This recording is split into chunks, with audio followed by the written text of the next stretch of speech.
Aabot sa 40 magsasaka ang binigyan ng pagkakataong makaupo pansamantala bilang LG official sa bayan ng La Trinidad, Benguet, bahagi ng nailunsad na Farmers Official for a Day o FUFAD 2025. Ang mga piling magsasaka ay pinagkalooban ng isang araw na pagsisilbi sa mga taga La Trinidad kung saan ay napagtibay ito sa pamamagitan ng pagbasa sa Sangguniang Bayan Resolution at nailunsad na FUFAD Out-Taking Ceremony sa Municipal Gymnasium ng naturang munisipalidad. Lahat ng posisyon simula sa tanggapan ng Municipal Mayor, Vice Mayor, Municipal Councilors hanggang sa iba't ibang opisina at department heads ng local government units ay inupuan ng mga nanumpang magsasaka para magsilbi sa mga mamamayan ngunit pansamantala at magsiserbisyo ng isang araw lamang.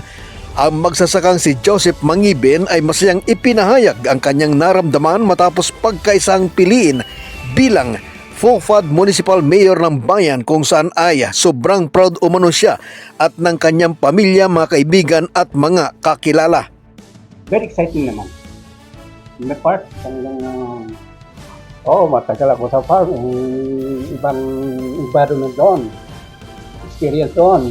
Dito, uupo ako bilang mayor, nakaka-pride sa personal na feeling ko. Ganito rin ang halos naramdaman ng naupong Vice Mayor na si Chirilon Sagubo kung saan ay kahit isang araw lang umano nagagawin ang trabaho ni La Trinidad Benguet Vice Mayor Roderick Awingan ay may pakita niyang sa isang tulad niyang magsasaka ay magampanan ng buong puso ang ipinagkatiwalang trabaho. Ayon pa kay Sagubo, isa sa gampanin na kanyang tinugon sa unang oras ng kanyang pag-upo sa munisipyo ay harapin at imit ang kanyang mga councilors para pag-usapan ang mga agenda na nakahanda bahagi ng kanilang gampanin at paggawa. Ito po yung first na program natin ng Farmers Official for a Day po. Very proud. Very proud po ako. Pagkagaling ko nga po sa bahay ba't ka ba naka-formal ngayon? Dati namang nakaragid ako. Hindi mo nyo ba alam? Ako ang Vice Mayor sa ngayong araw na ito. Oy, congratulations! Sige, gawin mo ang mga nararapat para sa ating mga farmers. Sabi ng mga ating mga kasamang farmers. Very proud po.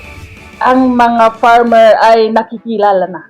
Nakikilala dati, mas pa na nakikilala at binibigyan ng importansya. Ayon naman kay Mayor Romeo Salda, ang naturang programa na kauna-unahang nailunsad sa La Trinidad ay layuning makabahagi ang mga magsasaka ng kakaibang obligasyon kahit sa maiksing panahon ngunit maranasang makapaglingkod sa unang pagkakataon.